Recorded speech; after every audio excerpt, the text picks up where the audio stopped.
Good morning, folks. The real Captain Kirk here again. Love to say live from 360 Studio, but that's not the case. Day 48 remote here. It is the 4th of May. Thought we'd do a recap here of April across the world, April 2020.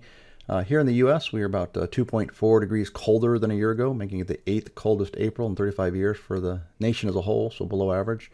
Warm west, again, cold in Canada and cold in the eastern two-thirds of the U.S. Pretty warm and dry throughout much of Europe, especially Western Europe, and warm up there in Siberia. But U.S. overall, 13% drier than last year. Still ninth wettest on a national scale in 35 years. But if we look at this next chart here, we do see this is spring to date rainfall from 1 March. So very, very dry for the Northwest, Northern Rockies, into the even Central Rockies and the Plains. So this is a sign of things to come. If we look at this on the drought monitor scale from the USDA folks, drought is expanding. We've got 29% of the country right now in dry to drought conditions, D0 to D4 phases. This time last year, only about 11%, so almost a threefold increase here in dry to drought conditions. We think this goes to 50% plus by fall, and probably even get approaching 60% as we get into 2021. So a drier cycle ahead here for sure as we go through this year into next year. Looking at this week, the first full week of May, I hope you enjoyed we were 81 degrees here on Sunday yesterday. Epic change here this week, first full week of May, 4 through 10 May. Very, very cold east and very hot west. This is typical MJO4 phase.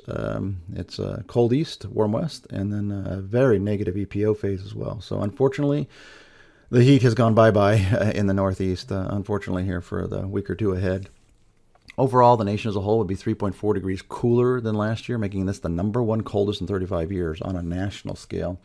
Drier than last year, 12th driest in 35 years with below average precipitation. If we look at these trends, the bar chart here on the left was our year ahead forecast, and unfortunately, the really warm March happened, the cooler April, and now unfortunately a colder May.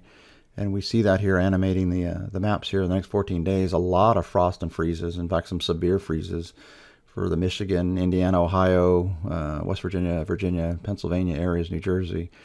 So unfortunately, this is bad news for all the flowering trees that came out very early with the very, very warm March.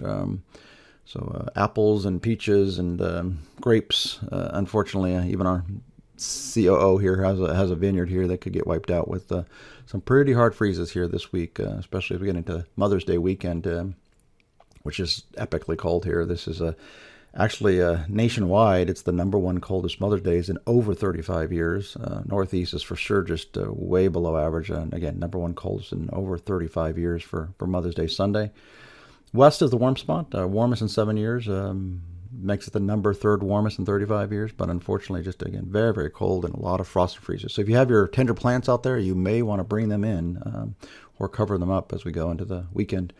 Looking at next week, middle May, 11 through 17 May, may see some moderation of this pattern here as we go toward the latter part of this period, but again, still 1.5 degrees colder than last year, coldest in 4 years, 7th coldest in 35 years. So again, same general pattern of hot east, cold east rather, hot west.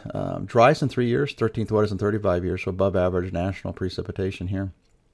So with that, folks, we hope you have a great Mother's Day. Mrs. Captain Kirk here, and little Angelina Kirk here. Again, wish all the moms out there a very happy Mother's Day. So God bless you, folks. Stay healthy, and we will be back here this time next week.